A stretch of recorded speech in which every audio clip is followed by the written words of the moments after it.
Hello, everyone. Welcome to another episode of Contact Lost. And this is the start of our mini series of the WTC run up. We're going to call this Round Zero Pairings. And tonight we've paired Sweden against Norway. Not sure how good of a pairing that is, where it will be exciting, but let's hope for the best. Representing Sweden, we've got Jonathan. Hello. And we've got Patrick from Norway. Hello. Good to have you guys. As you can see, if you're watching this on YouTube, we've got the national attires on, and Sweden has taken it up a notch, but by also organizing Viking helmets, as apparently that's what you get when you Google for Viking helmets. Mm-hmm. Historically correct. More than the horns, at least. Perfect. Good stuff. Right. So without any further ado, other than thanking our sponsors, the Army Painter and Weyland-Yutani, and of course our patrons, let's jump straight into today's topic. So essentially the WTC. So let's start by starting with last year. And I'm going to start with you, Jonathan, because you've finished fourth. Mm-hmm. Even though there was a poll on StatCheck that was giving you like no votes to win, apparently it was. Yeah, I mean, we were the only seed one team that no one believed in, so to say. And I just remember that last year seed one was Canada. Like, fuck is up with that? But yeah, shades being thrown from the beginning. No, but I also like it has been a while. Like people that only knew WTC, which is there's a lot of new fans to the hobby, and like StatCheck is a lot of new people in the community, and people don't know about the legacy of Swedish 40k at like ETC and such things like that. So what they have to look at is our 7th place finish from the year before, and yeah. Okay, so where does Sweden historically rank? You did win a couple of these, right? When they were ETCs back in the day.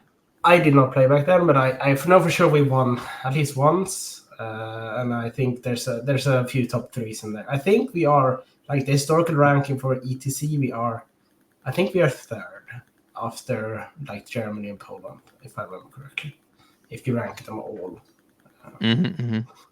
Right, and then you finished fourth last year, and then 7th the year before, right? Yeah. Right, you said. Okay, so was that like some additional motivation for you guys to prove people wrong, or it wasn't really a factor? I mean, it's more fun to say that it was a factor, but I don't like. You can fuel up your team by mentioning it, and it's fun to talk shit about it, but all the hard work had already been done at that point, so like, I don't think it's fair to attribute it to that, because like we did it because our guys worked harder and are better than the other teams, and that didn't change because someone didn't vote for us. Fair enough. Patrick, what about Norway? You finished 21st, if I'm looking at this correctly, and you don't have a propeller hat, so I'm not sure. Like, where's your game at now? We do have Hello, cat. You have an invader. We do have Viking helmets with horns on other parts of our custom gear. So don't worry about that. Yeah, 21st last year. 2 years ago when the WTC actually started was a full reset for Norway, where previous to that it had been, not exactly ever coming over, I think 21st place or something like that. And then a couple of years ago we started with a whole new team. And we didn't do very well on the placings, but we scored 3 times as many points as we did the year before. So performance we were happy with, even if the final placing wasn't great, but we were 1 point away from 15th place. Right, so very small margins in the middle of the table there. Yeah, it was very tight. I remember last year it was actually quite an interesting event because, couple points here or there, and you could actually get 7-8 places higher. But you did cause a little bit of unsettling, I want to say, because in the pot phase, you've managed to tie against the Seed 1 team. That was Canada, if I remember correctly. And Yep. then also against the Seed 2 team, I think you pulled up a draw. So you had quite a solid start to the event, right? Yeah, it was started well. I mean, we've played Ireland 4 times in the last year, and we've drawn them every single time, so we can't ever seem to actually beat them. But yeah, drawing against Canada, we put 2 whole days of boot camp into just preparing for that match, and through being prepared to sacrifice my own skin, I managed to make sure that match was played on stream as well. And we didn't lose, which was the bet. Perfect. So now onwards to beat them. And so what are your takeaways from last year's event and that finish? Are you happy with the fact that, like you said, you've at least scored the amount of battle points that you've improved in that field? Or so are you happy with the overall finish? What are your thoughts? Performance, yes, because like I said, the game points that we scored were, I mean, statistically or percentage-wise compared to the year before, we actually came quite a lot higher, even though it wasn't great in the end. Yeah, I was happy with that. Most importantly, however, we learned exactly what it is that we need to work on for this year. So, yeah, I'm sure we'll get further into that in a minute, but I have higher ambitions for this year for sure. Okay, excellent. Looking forward to hearing on that. Back to Sweden, Jonathan. So, what about your 4th place finish? Was that did it come to yourselves as a bit of a surprise, or maybe a little bit of disappointment? Well, people do say that the 4th place is like the worst place to have in sports. Yeah. Just behind the podium. So I'm trying to remember what it felt like this year, but I mean, if just from the fact that we finished 7th the year before, right? And I knew for a fact that we built a better team, a more prepared team, like better rules in place, better like understanding of pairings, all of that. So I think 4th is probably where we would have guessed. I mean, somewhere in the top 4 was probably like the aim. It being 4th sucks, and at the same time, like we beat some very, very good teams on our way there. So it's like impossible not to be proud, right? Because we beat Germany, who curb stomped us the year before. We beat France, and both of those teams, like we beat them with a fair margin, right? Whereas like maybe someone like Australia came 3rd, didn't play the hard matches, but got 3rd place. So, I mean, yeah, we've mentioned the submarining a number of times. Hand on heart, would I rather be 3rd than 4th? Probably, but I'm still very happy with what we did, and yeah, within expectation, I would say. Yeah, and I am just looking at last year's event, and you've had probably the most difficult possible Swiss phase with Poland, Germany, France, and USA. Yeah, so well done. We had the strongest strength of schedule of everyone there. Yeah, that's definitely what it looks like. Right, and so what was the process for team selection this year for you guys, and did it change in any way compared to previous years? Oh yeah, it did. I mean, we have a system in place where we have a Swedish ranking where the top 3 in that get invited to be on the WTC team, and then they pick a captain, and then the captain picks the rest of the team from within the rankings. What happened last year? So this year the rankings obviously reset for the new edition. Since the edition was WTC, it was reset. So we couldn't use the rankings, because that becomes very weird. And basically, the rankings, you only incorporate the few events that were running while the WTC takes place. So no WTC players in the top of the rankings. So what we did was that the top 3 of the last year got to pick a captain, and then a captain picked the entire team this year. So a bit of a different process. I don't think it would have changed who got selected in the end, but it is always hard because our ranking resets right after WTC in the event. So let me get this straight. The top 3 pick the captain, but they don't have guaranteed spots in the team Normally themselves? they would, but because the rankings reset this year because of the edition change, they did not. Oh, okay. Understood, right. And then at like which points in time do these things happen? So when's the like deadline for them to pick a captain? The captain, it's the start of September. Like applications go in at the start of September and they pick it within a week, I think. So it's right at the start of September. So basically right after WTC. Okay. So straight to it. And then when's the like deadline for the team, or there isn't one for the captain to pick the other members? No, That is. it is very fluid. Like we like to have a constant flow of people coming in because it's very hard to start a discussion about the team and what you want the team to be when there's no people in there. So as soon as possible, and then it's always like, do you set the team early and then maybe you miss a late riser in the standings or someone that performs very well in the spring? But I think we had our full team set. It was 2 months ago. The last 2 were picked. Okay. And what does it look like in Norway then? Slightly different.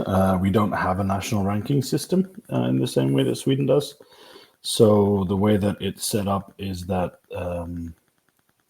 once a year immediately after the WTC, those who have represented as player and coaches in the past few years for the team, whether they still be on the team or not, essentially have a vote.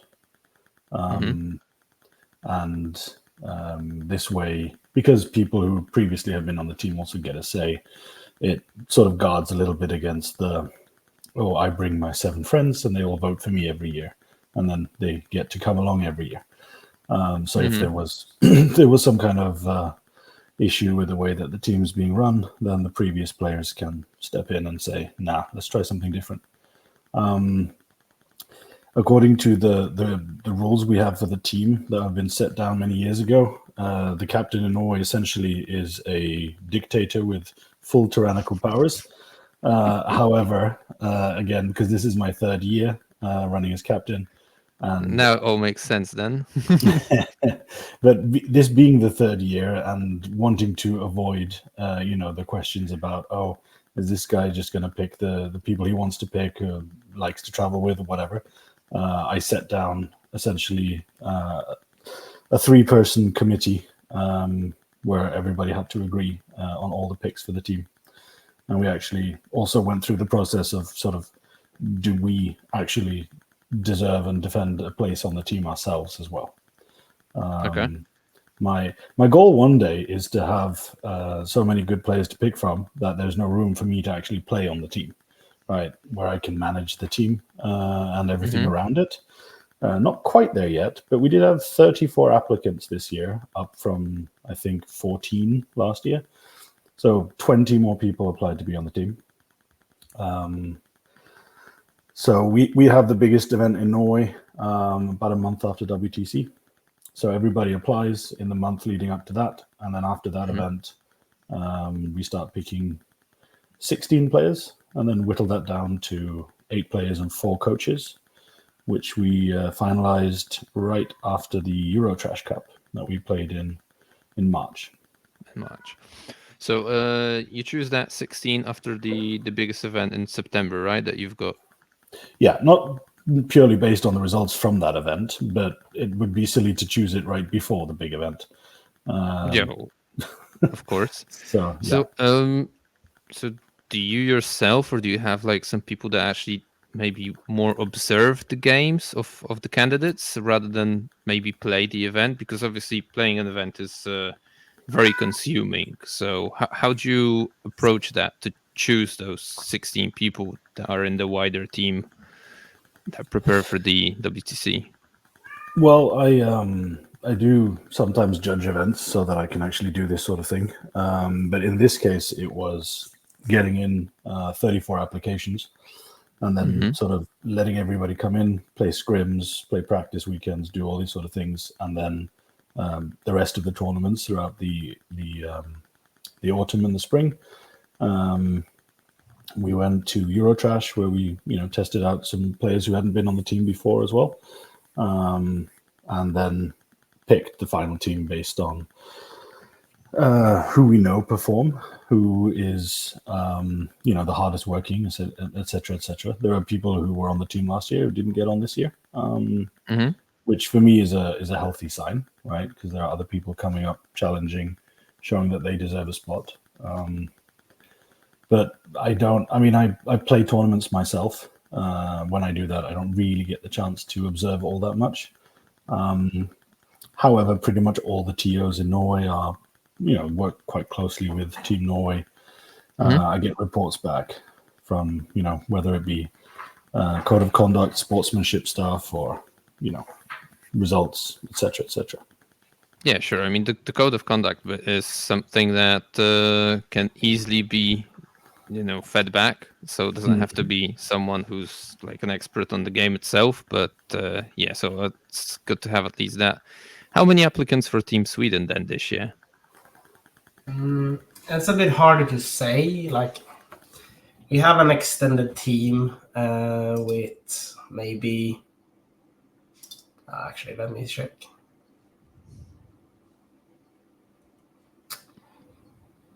$20 to $30 players that have said at some point they want to be part of the WTC process.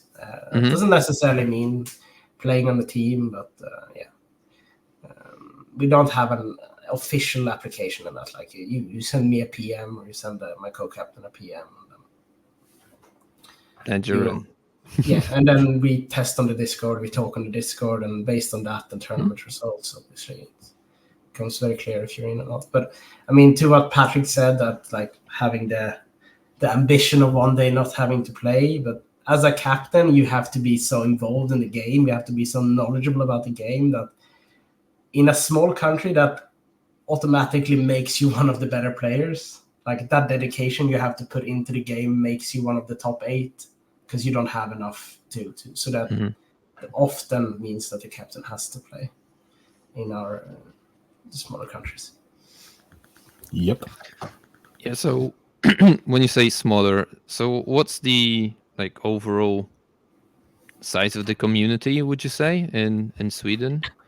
I'll get back to you in 2 seconds. I'll check our rankings, how many individual players are on there. Okay, so in the meantime, Patrick can tell us how many players are there in Norway then? Competitive players, hard to estimate, although I can say for sure that the competitive community in Norway has exploded since COVID. A couple of years ago, the biggest events we had every year was, we had a 60-man tournament in September and we had 2 or 3 40-man GTs. Now we're running several 80-plus people GTs and a 100-man major, which, probably next year is going to be a super major. So things have grown rapidly, and all of these events are all, selling out within a day or two. So apparently we have enough people for that. We ran a major 3 weeks ago where half of Team Ireland came over to Norway as well. So that's definitely something that helps us level up a bit in skill and difficulty is, getting WTC level players coming in from other countries. Okay, that's solid. And do you run any team events? Or are those singles? Yeah, these are all single events. So teams events traditionally have been 3 players per team, and let's see who can have the most fun while being almost too drunk to actually play 40K. Obviously, with the rise of popularity of team events, we've made a bit of a concerted effort to try to have more of these. We ran a 5-man team event in January where we did this pretty cool thing where 10 captains were selected from Team Norway. And on the Saturday evening of a GT before Christmas, we drafted the other 40 players that were in going to play in the tournament. So each Team Norway captain had 4 players that we drafted from seeded groups, which made it a lot of fun. Also meant that we don't have 2 Team Norway teams that just smash everyone else. And the feedback from that was, holy shit, this is the most fun way to play 40K. When can we do this again? So definitely going to try to build that. And some of us travel to Sweden for team events. That event does sound fantastic. Actually, I think I'm going to try and make Team Poland do something like that. That was super fun. For next year. So how many people in Sweden then? 833 players have played a tournament in this edition. Okay, and I'm going to follow up on that then. How many would you say are actual like regular attendees of 2-day events? I mean, our events, like the 2-day events, are always around 100 people. Many people are the same people, so I'd say 80. Okay. Yeah. Okay, fair enough. And how do you have team events often? Patrick mentioned that they need to visit you guys, so maybe you've got currently, a couple more. I think we have, let's see, we have one in Malmö running yearly, one in Stockholm, one in Gothenburg-ish, and one in Västerås. Yeah, so 4 per year is team events in Sweden, varying between 4 to 5 players per team. No, okay. So 4v4 and 5v5. Yes, and also new for this year is we had something called the Nordic Cup, Nordic Championships. Nordic Masters. Nordic Masters, yeah, of course. I definitely remember. It was like a month and a half ago, dude. Yeah, but I wasn't arranging it. No, a member of my team, Sebastian, ran the whole thing while playing, which was something he probably regrets doing both. We invited at his place of work. Yeah, we invited the other Nordic countries, so Norway, Finland, Iceland, and Denmark. Iceland couldn't attend, so we threw in an additional Swedish team, and then we also had the Netherlands attending because they attend everything. Basically, can't get rid of those guys, right? Yeah, we asked a few countries, and they are very, very easy to convince. So yeah. Fair enough. All right. How can you tell us a little bit in more detail about the selection process then? So, what would a candidate have to do to get on the team? Like, surely you play TTS screams because we've played them. Yep. What else happens along the way? Well, I mean, the first step, we'll do it step by step. Like step 1, get in contact with me or Johan, my co-captain, like this year at least. Tell us you're interested. Ideally, we send out like a message on our Facebook group and in our Discord where we say this is the things we're looking for a player. Like, obviously, that's stuff we feel represents Swedish 40K, which means like very high levels of sportsmanship, very high levels of playing by intent, and very high levels of like playing the actual game. It also matters how you behave outside the game. Like you can't be an actual Nazi and be on Team Sweden. So yeah, over the years, we look at how people perform in the events, and we look how they adapt and how they like take critique and how they can actually evolve, because I think that's a very big part of it. Just because you were good 2 or 3 years ago does not mean automatically that you're good at 40K now, because it's moving so fast that you have to constantly like evolve and adapt. I think that was most of the things we look at. It becomes like, obviously the rankings take a part in it, but also there are certain like soft values that you have to look at for it to be on a team. Like, okay, and what about Norway? So, like I said, we have an actual application form that's posted in every Discord and everywhere where I can reach Norwegian players. The application form obviously asks for stuff like, what armies do you play? Are you willing to commit to playing 2 or 3 armies for the next year? How many of these potential events can you travel to if we start traveling abroad? Now that we actually had decent amounts of sponsorship money for the team, and also posted in it was the code of conduct that I wrote for the team, which is quite strict in regards to sportsmanship, and I want to run a team that not only plays well and does well, but also is actually fun and enjoyable to play against. That's I mean, maybe this is easy to say when you place 21st, but I mean, I place integrity and sportsmanship quite highly. Would I trade it for a 4th place finish? Probably not, actually. But we did win best sports at WTC last year, which sort of validated the sort of stuff that we were trying to do. And there were people who applied for the team who didn't get on because they weren't in accordance with the code of conduct, which counts for singles events, team events outside of the game, like Jonathan says as well.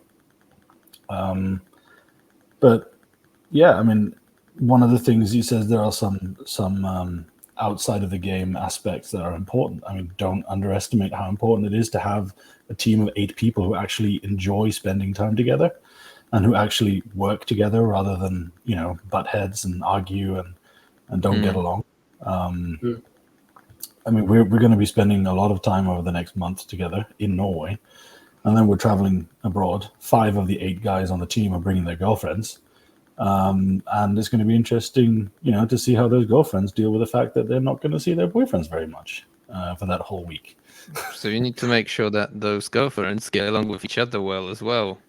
Yeah, I'm thinking of... Because you might have some fallouts during the event then. You don't want that.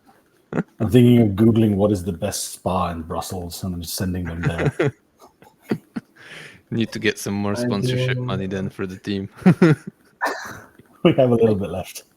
I do think that's something important. Because let's look at the way we did it last year. We are never going to be the team that rents a conference hall to do pairings and things like that. Like Sweden does its pairings in the pool or at the bar or pub. Those are the 2 places where we do pairings. And is that maybe ideal? Do you want an overhead machine and the ability to pull up Excel on a big screen? Yeah, but it is way more becoming work then, and we are still aiming for this to be our hobby and to have fun with our friends. And I think we can do that and still be one of the best teams in the world. And I think that should be the aim for us. Well, hats off if you do that, because looking at things at the during the event itself, I had the impression that this is really becoming more and more professional, and you're saying something a bit contrary to that, which actually is good to hear. I want to say. I'm so happy I don't have to tell my players to not drink during the event too much, because most of them don't drink at all. Or barely drink during Warhammer. It's mostly me, in fact. You were definitely the most sober team at Nordic Masters. Yes. Yeah, and a word of comment on the code of conduct. I mean, this is something that's actually very important. So people listening might think it's trivial, but this is something that can actually, lose you the event or actually lose you a good placing. Because even if you get yellow carded, then it's starting to affect the score. So gotta watch out for that. I found it very helpful to actually have it written down, and that everybody essentially has to sign it when applying for the team, because in that case, it is never going to be an issue of, oh, you're just picking that guy instead of me because blah, blah, blah. Like, no, you got yellow carded at an event, or you got caught cheating, or you're being an asshole. People are complaining about how it is to play against you. You don't get to be on the team. I am not going to lose games at WTC because you're difficult to play against. No amount of skill is worth that. Yep, exactly. And geez, we're really getting these differences in attitude here. Work, sign this, and then let's figure this out in the pool. When we get to 4th place, then we can go drink in the pool. Okay, good stuff. I Right, will say that the other swimmers in the pool do not appreciate when 12 somewhat overweight nerds just flop into the pool and start talking loudly about weird space stuff. oh, you can't have it all in life. Right, so as part of the selection process, did you attend any events under the national flag, I want to say? So where you go to an event branded as Team Norway, Team Sweden? I mean, we've already mentioned Nordic Masters and Euro Trash Cup. Was there anything else for either of you guys? I'll start because we only did Nordic Masters and the internal Swedish tournament, so it wasn't really Team Sweden. It was more like divided by cities and things like that. Okay. So now we have not traveled for any international tournaments. And how did Nordic Masters go for you guys? We won Nordic Masters. Okay. So 100% win rate of international events. 100% winning our own tournament. Got it. Well, losing your own event isn't exactly not great. Good branding, is it? Patrick, what about you guys? Because you had double the amount of events at least in that case. Yeah. No first places, though, unfortunately. We went to Eurotrash, which is the most stacked event I've ever seen in my entire life, where you had Germany, Poland, France was there, Belgium was there, and then the super team of Belgium United, Dream Team. Arab Emirates, whatever the hell it was called, the 8 Liams, and then Norway, Ireland, Luxembourg, and Iceland, making up the bottom 4 places. It was there were a couple of guys who were expected to be on the final team who weren't able to travel for that. But it was, I mean, we didn't go into an event like that thinking that we were going to try to get into break into those top spots, right? It's just not possible. The level of skill difference is too high, and experience. However, we learned so much from those games. And because it's a tournament, but it's also WTC practice. So when we went into the last game against Poland, had the chance to sit down with Pumba and say, hey, can we just fix pairings to get experience into matchups against top players that we want? And it worked out for everyone. So that was a really good experience. Then we went to Nordic with what was supposed to be the full team, but yet again missing one guy who's going to be in Belgium. And performed a lot better, missed out drawing the Netherlands by a single point, missed out beating Finland by 1 point. So it's these small margins. But we at least see that, we're moving in the right direction, and we know exactly what the small things are that we need to change to make those draws into wins and those losses into draws. It's very, very useful for the team to travel to these. We never went to any 8-man team tournaments abroad before this year, and now we went to 2. We were invited to Pyra, and we were fully intending to go, but then a bunch of weddings and christenings and all sorts of different things happened. I mean, that we can't actually field a team that's anywhere near what's going to WTC, and so we save the money for Belgium instead. Fair enough. You say you didn't travel a lot before, but I also don't think there were that many 8v8 events. I think that apart from WTC, Euro Trash Cup was the first, and it also started 2 years ago was the first edition, maybe. Well, you have in the UK, you have quite a few of them. So you have Home Nations, which obviously is 6 invited Home Nations does go a bit back. Sure, we got invited to Home Nations as a last minute replacement last year, but getting to Northern Wales and planning that all out in a week was just impossible. And they have, the ITT and stuff in the UK. We could have gone to last year, but didn't. But definitely something that's going to be on the calendar every year is going to at least 2 or 3 of these. Okay, so I was going to ask how important are those events for the selection process, but I think I know the answer from you, Patrick, because you've mentioned that's after the ETC, that's where you pick the actual final team. So Jonathan, did the Nordic Masters have any actual impact on the final roster of players? Not really. No, we were. It was the final event before we made selection, but I would say that the team was pretty. No, actually, that was the first event with full selection having been made. So no, we were already set on our 8 before that. All right, and what do the preparations look like now in the final stretch?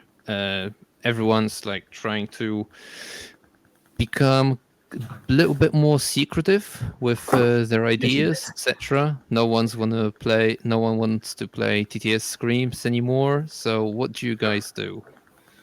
I mean, yeah, I mean, you say a little bit. I think it's all locked down. I think I don't know. I don't know if any of the tier 1 teams are actually playing Screams. We were, Poland asked us, but that was a month ago, I think. Yeah, something like that. So that was before the last patch, obviously, came out. Obviously, yes. I expect absolutely no one to play Scrims after this patch. So it's more going back to the extended team and testing with the people you have there. I mean, our extended team is much bigger than it was last year, and that was part of what we really strove to do this year, that we needed more internal testing, more than the 8 to not get too locked in. And Patrick, what about you guys? Yeah, I mean, same. We're trying very hard not to give away anything if there's anything to give away. But one of the things that we found last year that we enjoyed doing and that we heard back from teams that they enjoyed us doing was actually trying our best to network and get to know and get to welcome the newer teams onto the scene. I mean, we're not anything big or special in the WTC, but a lot of teams come into the event not having any idea what the level is or not having been before. And we've found that that's one thing that we definitely still will be doing going forward, but probably, using our prospects and using our coaches. We just played against China. We'll be playing a game against Singapore, Thailand, starting very soon. But, again, we're not probably going to be playing our super secret demon tech. More about getting the coaches and getting the prospects who will be coming with us to coach and stuff like that, getting them up to speed. Because that's another thing, right? Now that we actually have 4 or 5 coaches, people going with us to help support the team, that's well and good. But if something happens or if somebody, gets sick or whatever, and somebody needs to step in, I actually want to make sure that those people are up to speed as well. Naturally. All right, so we've talked about the teams quite a bit. Which one of you guys want to go first and introduce the team? Say 2 or 3 words about each player. How many coaches are you bringing? You've mentioned 4 or 5, but Jonathan hasn't told us anything on that. Patrick will go first while I look up a list so I can't miss anyone, like last year. I was about to say, I wrote them down so that I don't do a Jonathan. Stop. Sorry, my cat is trying to eat my headset. Go away. Right. So obviously, myself, I'm playing my 3rd year. I essentially still find myself in the position of picking up whatever is the 8th list that we want to bring. when everyone else has had their first choice. I have a vice captain called Rasmus, who is his third year as vice captain as well. He's the quiet genius, technical player to my very loud, very brash, not so good. I have a very angry northerner called Sondra, who plays anything chaos because it's the only thing that could possibly match his anger. I have a very calm southerner called Kjetil, who is Mr. Team. He owns everything and will play anything needed by the team. And if he doesn't own it, he has at least 3D printers, so he can build it.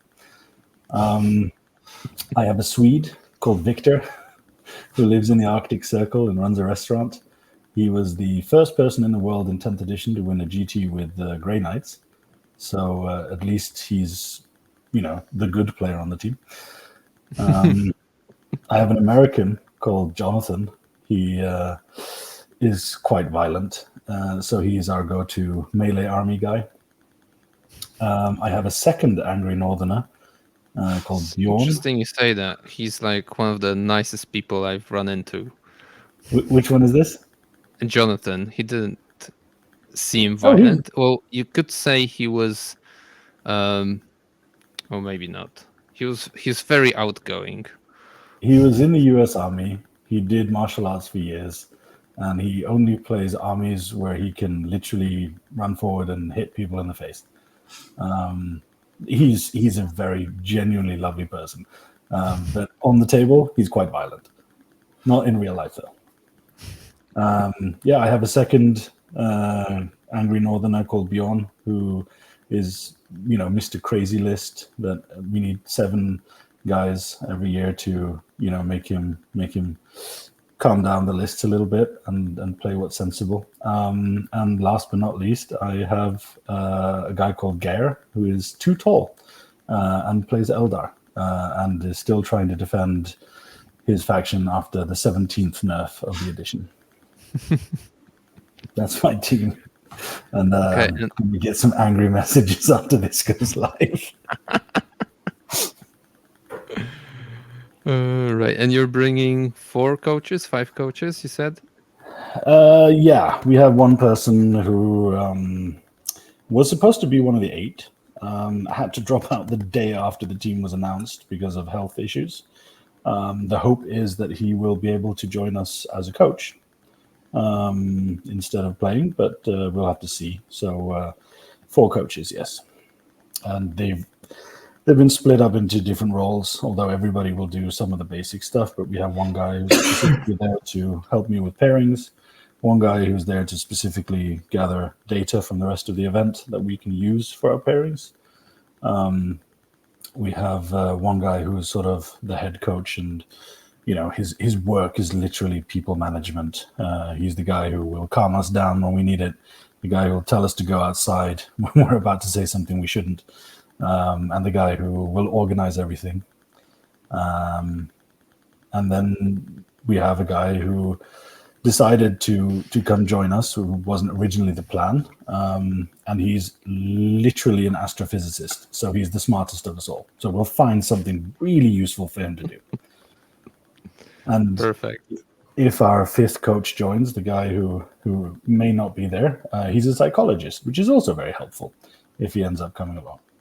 And Jonathan, our player, and his wife who will be there, they're physical therapists. So we'll be taking care of body and soul.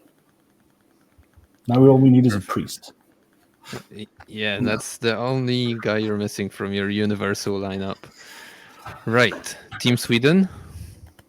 Yes. First of all, I guess my co-captain, Johan Norman, who he played on the team last year, did really, really well, got us points that no one else could have gotten us, but also decided that playing at WTC was not for him. So he came in as a co-captain this year and being more of the, I'm the playing captain, and he's more of the manager captain or whatever. He's going to run things when we actually hit the ground in Mechelen during games when I will be playing. He's part of the coaching staff, basically the chief of the coaching staff. But then I'll go through the 8 players, which, well, starting with me, this is my second year as captain. My first year playing was 3 years ago, and I was like assistant captain to Daniel. So it's my third year at WTC, second year as captain. Then we have Axel, which is our veteran, despite being the youngest player on the team. Axel is the only person on the team that's actually won an ETC for Sweden when he was probably about 18, so 12 years ago or something. But he's still the youngest player on the team as well. Then we have a new player from down south, Björn Eriksson, which he has not been to WTC before, but has had a very good rise during the last year in the standings and performing very well. He is the main point. What do you call this?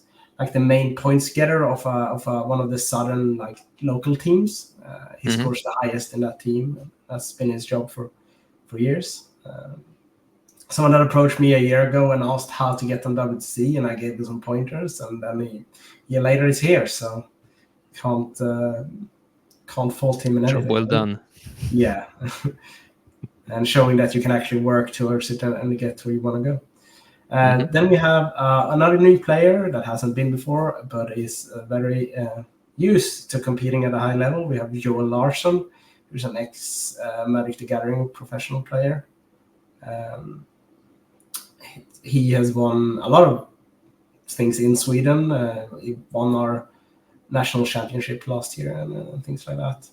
Obviously very dedicated. And we have another veteran in Olof Svensson, which has played a bunch of WTCs, been captain a few years, and being one of the players that keeps evolving and keeps like doing better, adapting to TTS well, and is being a solid veteran. We have Sebastian, which played the first year I played, and then skipped last year because he was getting married, and is back on the team this year. Very much a chaos player.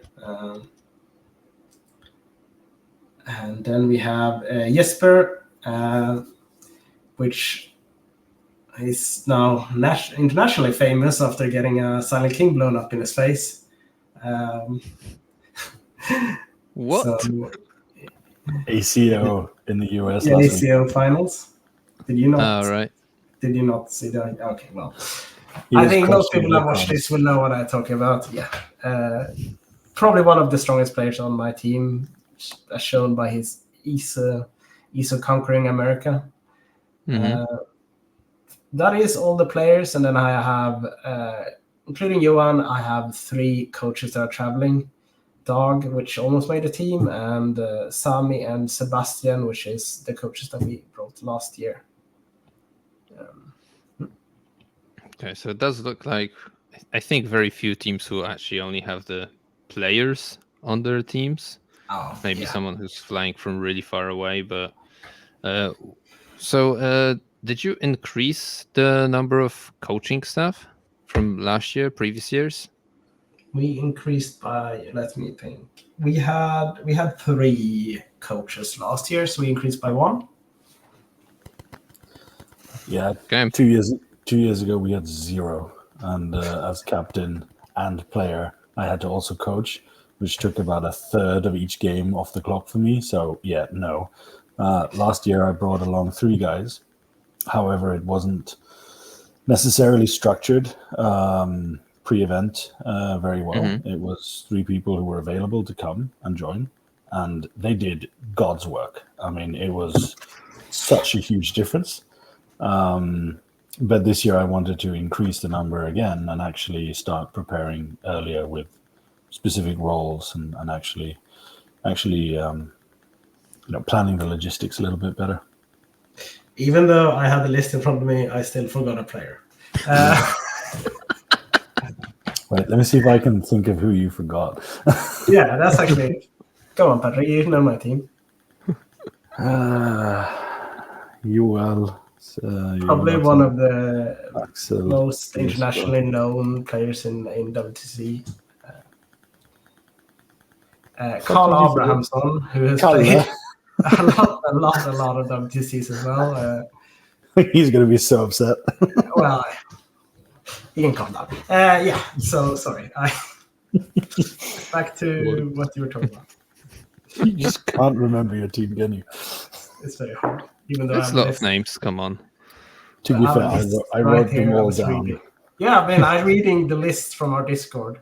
It's And it's still not still doable. Right. So, Patrick, when you select the team that early on, do you look like for people who can play a number of factions really well, or do you also take into consideration like faction specialists, or is that not really a thing at all? So, part of the reason for asking in the application form, what factions do you play, and are you willing to actually put an equal amount of work on different factions throughout the year, is somewhat in order to make sure that you have coverage on everything. However, in our team we have,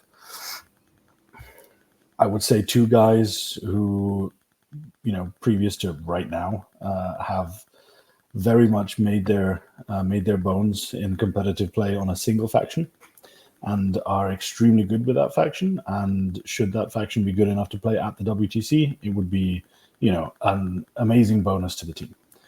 One of them is lucky enough that he will be playing that faction at the WTC this year. The other one probably not. However, because of his player skill and because of the play style of that faction, he can slip quite easily into a different one. And, obviously this has been prepared for a month or 2 already, right? What if this happens? Having a faction specialist, if I could have a faction specialist on each of the 8 factions that we bring to the WTC, that would make me tremendously happy. However, because of the timing of the WTC, and because of June being, Games Workshop's favorite month to release new stuff, we have to have people on the team who are capable of picking up something new or switching over to something different and still being able to perform with it. It's having somebody who is absolutely fantastically brilliant with, I don't know, Imperial agents wouldn't be helpful, no matter how good he is with it, because it's just not going to be good for the team. Right. But yeah, I mean, we picked the team late March, early April. I think that would have been a very good time to have a team picked and ready and settled to just start prepping for the event, except for the fact that we get, edition 10.5 just before. I don't know what you really can do to prepare for that other than to, be as open-minded and ready as possible, which is also why we have, 2 boot camps in the next month, to actually get together a couple of times, everybody, and spend the time to figure this out, and then go early and play War Master and, get the extra reps in as well there. So is the whole team playing the singles event as well? No, not the whole team. I think there are 2 people who aren't planning on playing it. However, we do have a sort of a standing tradition that if you're not 3-0 after day 1, unless you're feeling on top of the world in peak physical condition, most of us tend to drop after day 1. Okay. Obviously, coaches can keep going if they want to. And I will never mandate that anybody pay for a tournament and then drop midway through. That is their own choice, especially at the cost of this particular singles event. However, it's been made very clear to everybody that the team tournament really should be the priority. This is what we've been preparing for a whole year, right? Yep, right. 100%. And Jonathan, what about you guys? So do you value the versatility that much, or faction specialists I think versatility for us is the most important thing. Like, one of the things that I tell all the players, that because most players that come to me and say they want to be in the WTC team, they are usually faction specialists because they are the ones that start performing better at an early stage because they do their thing and they do it very well. And maybe if their faction is in a good place, then they're gonna start finishing high, and then they're gonna maybe think about WTC. And my first advice is always that you need to play more than one faction. You will never be on a team playing a single faction. It's just not viable with how often the game changes, and you need to be ready and willing to pick up things at a short notice. Maybe now, if like in the meta before the patch now was very flat, like many things were viable. Maybe there was more room for faction specialists now rather than ever, because maybe the factions are only a few percentages apart, and maybe then you could pick someone that's a faction specialist over a faction that is a tiny bit stronger. But with the meta changes so often, you cannot rely on that. So yeah, I think the adaptability and the wide scope of armies is very, very important. Yeah, I mean, we'll get to the state of the game at some point, but I think that you'd have to choose the team at the end of June, which is a bit too late for anyone to make plans for August to travel, to actually have like 8 faction specialists, given when patches are released, etc., etc. So what is the target or expectation for Team Sweden this year in terms of finishes, points scored during the tournament? If in last year we were better prepared and had a better team than the year we finished 7th, then the same is true again. So we can only expect to finish higher than 4th. I mean, I think that every single team at WTC this year is stronger than they were last year. I think every team is evolving. Maybe there are outliers, but every single team is putting in more work, understanding the game better, getting more resources, like doing the scrims. Everyone is better, and it's just going to keep going. Every team is going to get better every year. So I know that we are the strongest we've ever been. I don't know how that compares to the other teams, but I would be, a top 4 at the least is what we're aiming for. Okay. What about Norway? So when we started this journey, me and my vice captain 3 years ago, we did say that we were not going to put specific numbers on things, but just go for, steady progression every year. However, that seems slightly like a sissy thing to do to me. So, yeah, it seems a little childish to me. My goal for this year is to get into the top 50, to be able to set the groundwork for trying to push into the top 10 in the year after and the year after that. We joked a little bit before about the professionalism of the game, and Sweden finding that it's important to also keep sight of the fact that it's a game and should be fun. However, where we are placing wise at the moment, it is a collective goal of our team to try to do this as professionally and as targeted as possible. Every year, get better at everything until we get to the point where we feel that all right, we've got everything around the team where we want it to be, and then every year we can go and enjoy it and sort of let player skill show who's best. Until we get to that point, I will be working hundreds of hours every year to get us there. So yeah, top 15. Okay, good stuff. And right, so we not be in pod with Sweden. Yeah, you should have said higher than Sweden. No, that's not something like that. Joker, I have a tattoo this big on my thigh right now with the American logo on it, and I'm not getting a Swedish flag on my other thigh. It's just not happening. That was one of the few bets I would take, I think. Yeah. I'm not too proud to admit that there's a skill difference, remarkably so, still between Norway and Sweden. But in the future, who knows? Who knows? Right. So last year, before the event, 10th edition was introduced. Now, this year, when people might have thought things have calmed down and the meta is stable, the state of the game is stable, we've got like edition 10.5 or 10.1 or however you want to call it. We've had some major changes and quite a lot of changes. So, what do you think of where the game is right now, and how does that impact, like maybe your attitude towards the event, your expectations, and like in terms of placings, how the game's gonna go, what are your chances, etc., against compared to other teams? Jonathan, do you want to start? Yeah, sure. I think every single balance patch, every single data slate has made this game the best game there is. I don't think GW, I mean, they miss, but I think it just gets better and better. I think people that complain about the game is the people that don't play the game enough.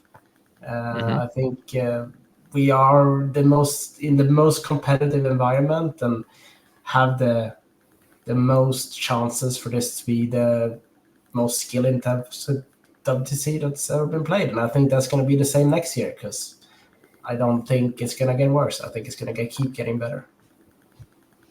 Yeah, if they keep it up. I mean, I agree. 10th has been a blast after the first Elda nerfs. That brought them more in line with other factions. And then it's just been, I think we've had 2 data slates after that, and it didn't flip the whole thing upside down, which was fantastic. So I'm a bit surprised that by the number of changes that were actually introduced right now. Patrick, what do you think?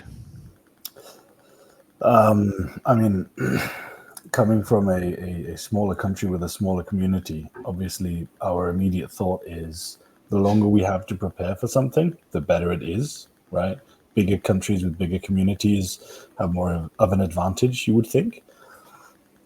At the same time, I'm really happy where the game is right now, especially after this latest patch. I think with some very subtle adjustments to maybe Sisters and AdMech to come in the next few months, I think this game is probably going to be the best place that it's ever been. To echo a little bit what Jonathan is saying, I see people in so many Discords right now, and it was pointed out by a teammate of mine, so many Sisters players are complaining about the Sisters Codex not being strong enough. And that makes me think that, yeah, Jonathan is right. The loudest voices are often those who probably aren't playing at the highest level. And while I'm in no way going to say that I am at the highest level of this game, I'm part of the community with the highest level players, and this year's tournament is going to be fucking amazing. Well said. Well said. Right, guys, any final thoughts you want to share? You want to talk about something Warhammer related? You want to plug something in, your sponsors for the teams or whatever? I mean, I'm shout out because this is the first year we actually have sponsors, and one of the players, two of the players have actually been very instrumental in getting us sponsors that help with our travel costs and such. That's Joel and Sabi. So I'll shout them out for really helping out, and I'll give a shout out to our sponsors as well, I guess, because have the opportunity to do so, and we are sponsored by Alpha Spel, which is a shop here in Sweden. We are sponsored by the Republic of Gamers, which is what do you call it? Peripheria company that makes stuff for gamers, keyboards and such. Okay. Yeah, so it's cool to be sponsored. It's also a part of the growing of the game, because I've seen lots of more teams getting up sponsorships, and it's growing. And Patrick? Yeah, we've seen the massive difference that having good sponsorship means for us to be able to travel to different countries and do the things that we want to do.